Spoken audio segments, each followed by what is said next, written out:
Good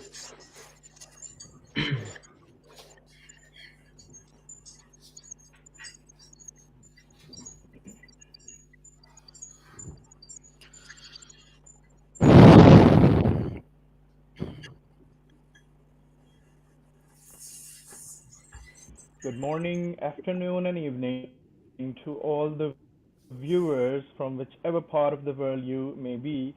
Tonight, we have very special guests with us, and it's day 7 of Amazon PPC Week, August edition. Let me give you all a quick recap. We started with Zuriat, and we talked about campaign types and match types on Amazon.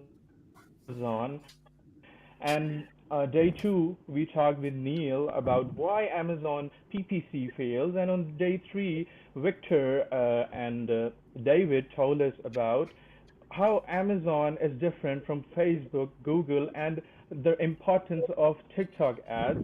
Day 4, we talked to Mark about sales funnels and reports and why it's so important to give information to clients and not data.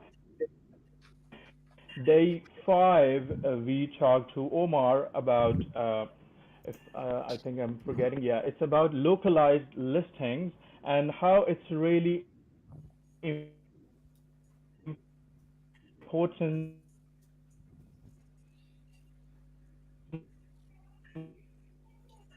to have localized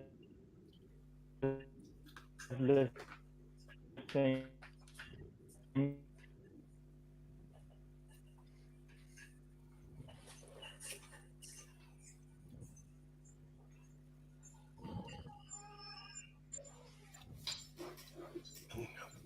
We four lost Usama, right? Yeah, I think the problem is with him. Yeah, okay. As long as we are moving, everything should be right for us.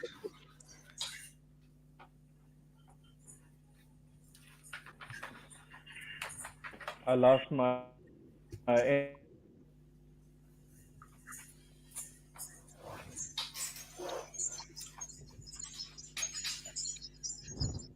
So for everybody out there, Osama hasn't done only a short assumption of last week with daily doings. He will be back soon. That's no problem. There he is. I just lost my connection there. So let us resume. I think my internet is a little bad. So Andrew, can you host if I'm lagging again and you can ask Yeah. the questions? But I'm back, and let me introduce the guest. And we have Lee Ran, who is CEO of Incrementum Digital, and Christian, who is back with us again for another session, who is VP Product Development Amalize. And we've got Mansoor, who is Director of Advertising Incrementum Digital, and Andu, Senior PPC Manager of Incrementum Digital. So we'll start our session with Christian and Liran, and I'll ask my guest that what product ranking factors, according to you guys, are important? Because let me tell to the audience a bit, or you can start with your take on product ranking factors, and which factors, according to you, are really important and why.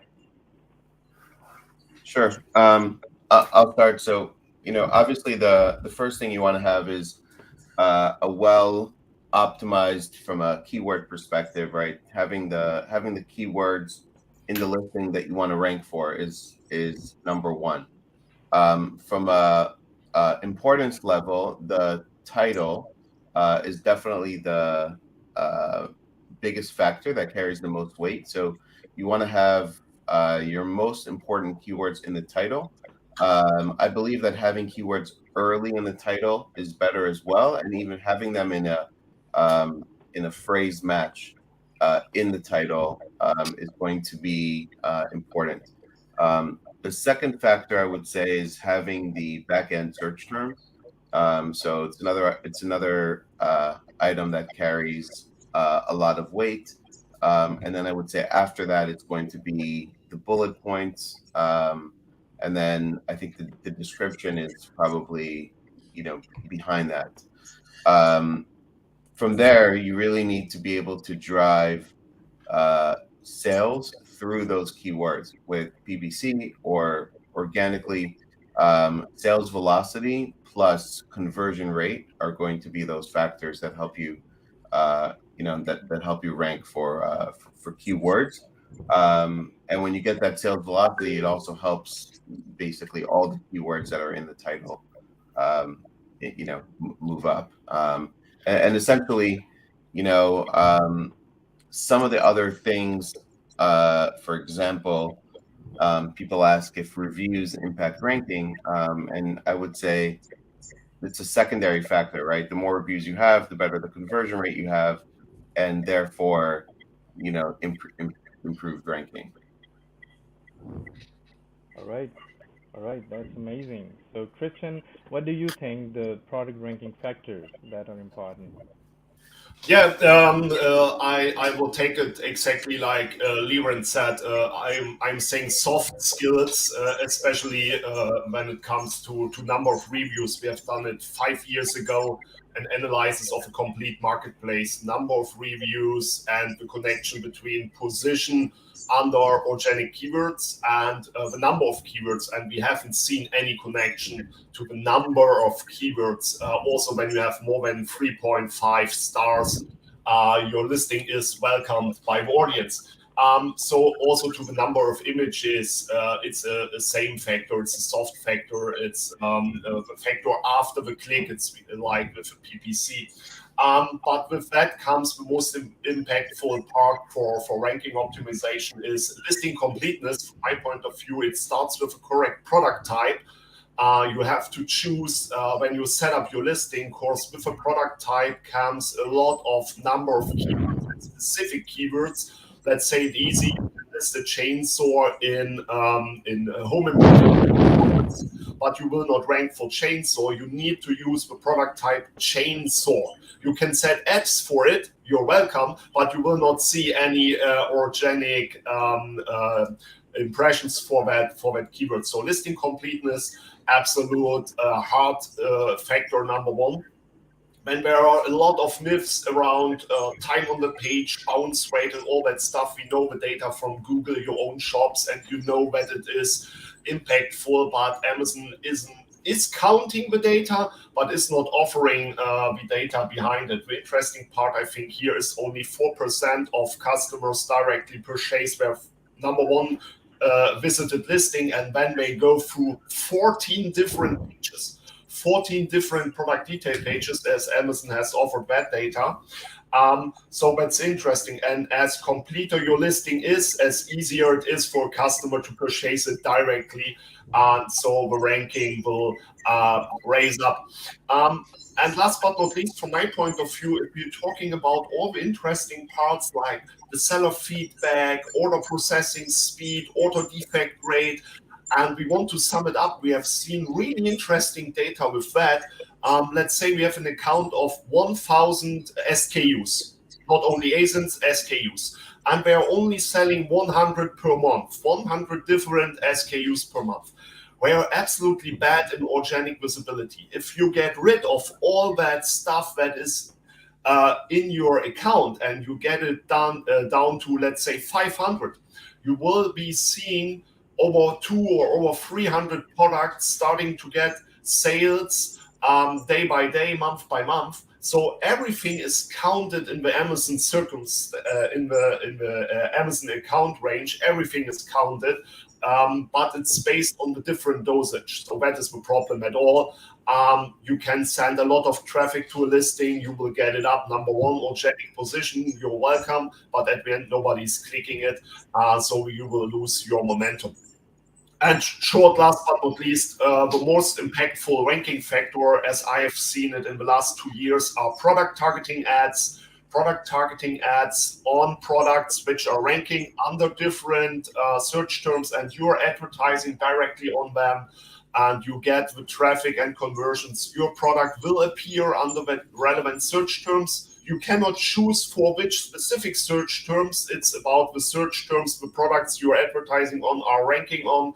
We are doing that all the time for launches and for specific seasonal events. Product targeting ads, from my point of view, most underrated ranking factor on Amazon.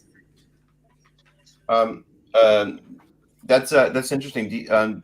Christian, do you think that product targeting is more effective than just showing up for the keyword itself? Yes. Absolutely. It's not connected to the high search volume. You don't have the problems with the high competition and the high bids. And you're working directly on the specific search results under the keywords, and you don't need the relevance for the keywords, you need the relevance for the product. So we are talking about the toothbrush and the toothbrush, what's it called? Toothpaste. Yeah, and all that stuff together, and you will start to rank over the side effects. That is absolutely awesome. We are doing that since 2 years with specific products, and we are ranking all the time. It took time, since weeks, sometimes months. Of course, it depends on the traffic on the products you're advertising on. But with that comes a high impact in number of keywords and in the organic positions for that keywords the advertised product is ranking for. That is like hijacking their relevance. That is really, really cool. Some other things I wanted to add are, other factors. I think Christian kind of touched on it too. Is things like add to carts, right, are going to impact the ranking, right? So if people are adding the product to cart, it's going to have an impact, and as well as how much time they're spending on the page. Do they scroll down? And you mentioned the bounce rate or the listing quality. If you have great listing quality, people are spending more time on your page. That shows that they have a level of interest versus somebody not spending time on the page or not adding to cart. These are going to be other factors and why you want to have quality listing also. Yeah, absolutely. Add to cart, one of my favorite. If you're going to read through Seller Central, what is the conversion? How often you are able to convince a customer to add your product to his cart. It's not the purchase, it's the cart. Great.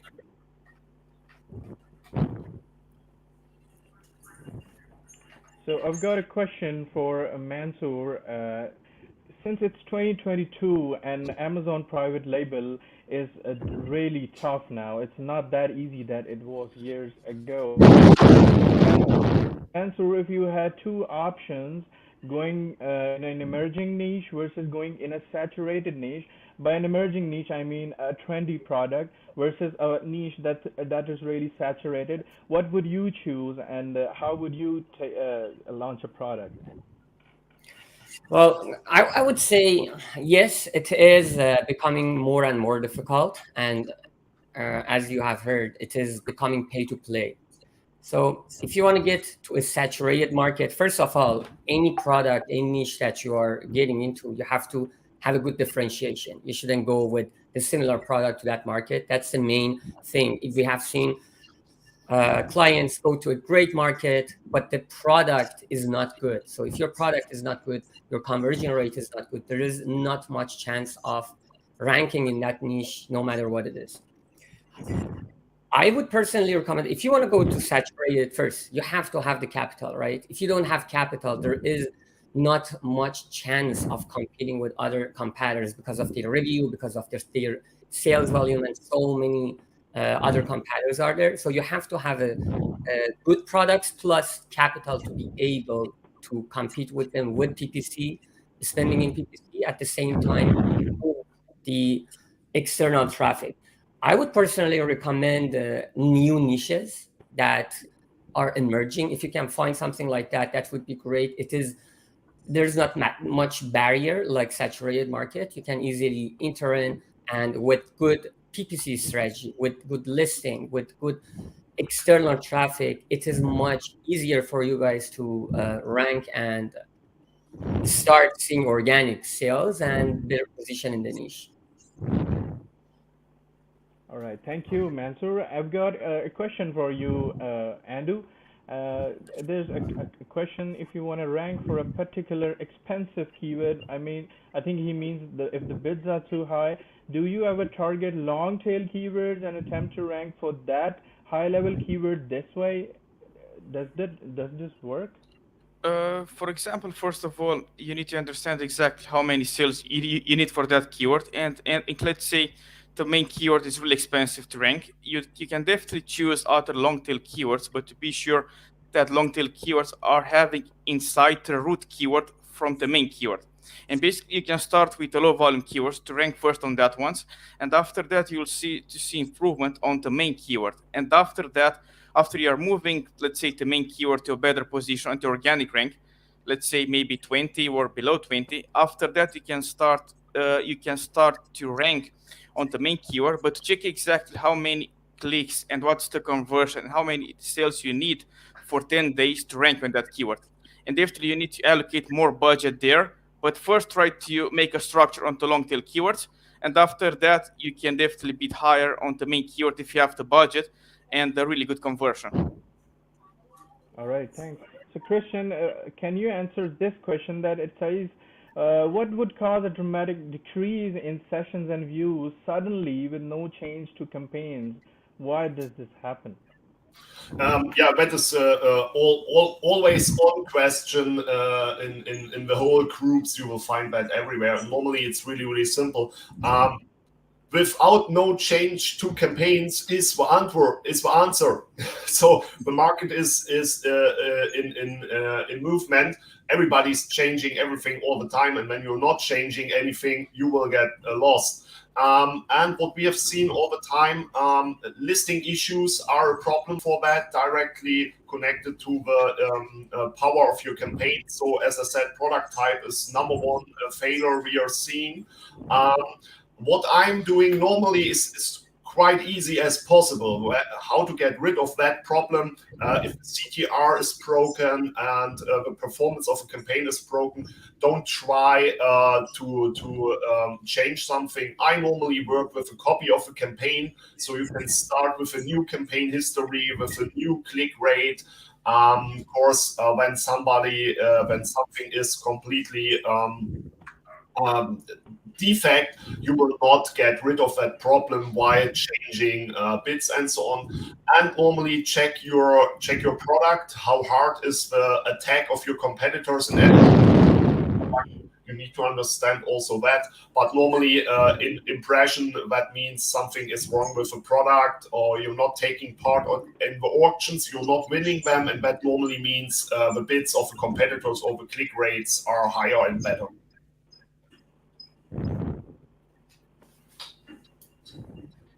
All right, thank you. Liran, could you please answer this question? What do you recommend for relevant keywords that do not get any impressions in a campaign, even with highly competitive bids? That's a good question. So the first thing is you want to understand your campaign structure, right? If you have, if you put 500 keywords into a campaign, you're not going to get impressions across all those keywords. So probably what I would do is, number one, make sure that the listing is indexed for the keyword. And then second, I would take that keyword and put it into its own campaign to test that with its own bid, its own budget, and see if that helps to get impressions, because it could be your campaign structure that's causing that particular keyword not to get impressions. All right, thanks. Mansoor, I think this question should be answered by you. Yeah, sure. So when it comes to the advertising the variants, first of all, one rule that we have is we want to advertise the products in one campaign, one ad group. We don't like to have more than one ad group. Sometimes we have some discovery campaigns that we have one campaign with 3 ad groups in different type, but generally we don't like different ad groups. Now, in terms of how to advertise these 2 variants, there are 2 questions here. First of all, you have to do a comprehensive keyword research. if there are any specific variant related keywords, you have to advertise the right variant for that. For instance, here, if you have 5 liters, people are looking for any keyword plus 5 liter, of course, you have to advertise the related variant. Or if they are searching for instance, big cleaners, right? Something that what they are looking for. They are looking for higher, the bigger variant. So that is it. A specific related keyword, advertise the right one in one campaign, one ad group. There are some general keywords that you don't know, like customers could be interested in any of these variants. For these type of keywords, the best thing is that usually we see the best results from your bestseller, from the one that is selling best because has a better organic ranking. Amazon kind of gives it the favor in terms of cost per click. You get a better cost per click. But there are some keywords which are general, but when you go to the organic results, you see the type of products that you see. For instance, they are higher priced, they are bigger. Those are the things that you have to consider when you are targeting what you see in the search results. Is it a specific variant related? Is it general or not? And at the end of the day, if you don't know the answer for those general keywords, add both the variants in the same campaign, one ad group. You have 2 ASINs. Let it go for 3 weeks, a month. After that, one of those variants bringing more traffic, giving you best results, then you can decide if you want to pause the other one or not. Thanks, Mansoor. Andu, could you please answer this question? Sure. Regarding this, normally what I see all the time, how less keywords you have in one campaign, you will get more impressions, and basically that keywords will start to convert better. The thing is like this: each campaign has a score, right? And normally you must allocate the right budget for each keyword. Let's say if your goal is for one keyword to have definitely 10 sales per day, and you have definitely a conversion of 10%. You need only for that keyword $100 per day budget only to make 10 sales. And if you have already 192, let's say, keywords, in this case, you need a definitely huge budget to have at least the normal sales. And in this case, I definitely recommend you to start to group that search terms by turnover of impressions, first of all, and to start to group them, let's say, 10, 15 keywords per campaign, to be sure they're starting working. After that, and after 1 month, you'll see exactly what campaign will start working and how you'll need to do the split of the keywords. But in general, how less keywords you'll have per campaign regarding the number of impressions, search volume, or relevancy score, like that is better to split them and to scale that campaigns. All right, thanks. Christian, we've got this question for you. Could you please answer that? Yeah, it's about the usage of reverse ASIN tools to find the initial ideas where the competitors are ranking for. So don't get it as advertising, but Analyze is not so hard into ASIN reverse lookup. We are offering that, but ASIN reverse lookup only shows you where the ASIN is ranking for. I'm interested in where the ASIN is ranking for. I want to see where organic sales are coming from, and we can calculate that. We are offering a solution where you can see where organic sales are coming from. I'm interested in that situation. So yes, we are working with reverse lookup for that, but normally we are not looking for the highest search volume or where the competitor is placed. But of course, that is not the interesting point. The interesting point is the buying power of that keyword overall, and specifically, is the competition making organic sales under that keywords? And yes, that's the idea behind it. And as I said, easy, straight product targeting ads, figuring out the specific keywords, targeting the ASINs under that keyword, and see if you get a ranking juice for it.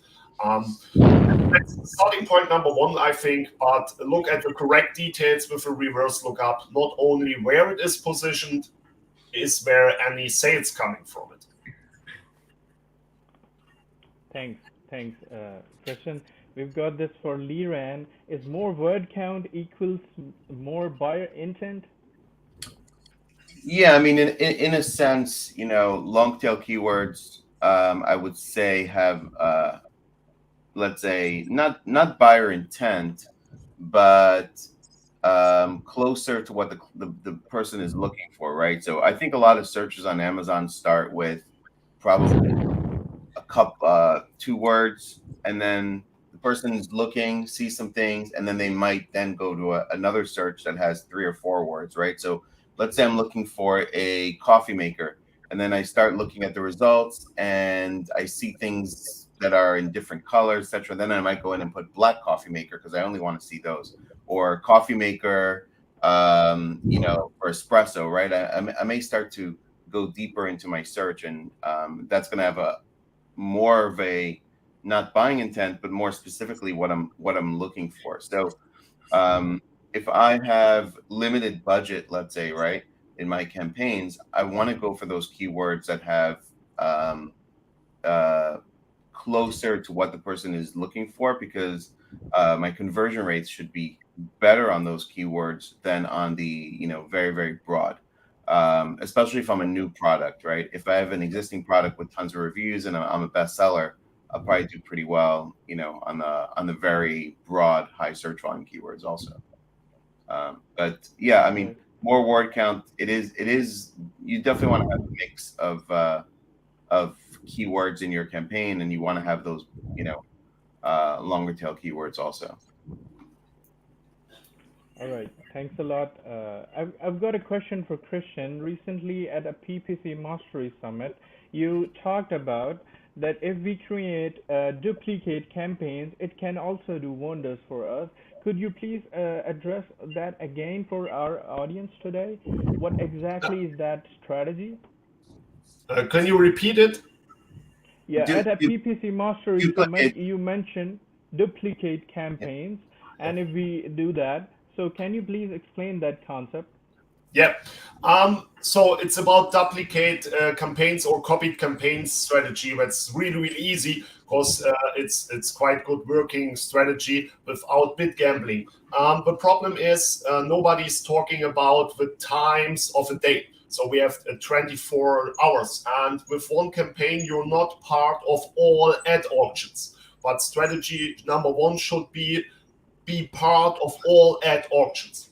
Secondly, you have to win all that auctions. But if you win an auction or not depends on bid and highest CTR for that time slot. And with one campaign, you're not able to win all that auctions, and so you're not able to get all the impressions. And we have seen it for sponsored video campaigns, for auto campaigns, for manual, all that different parts.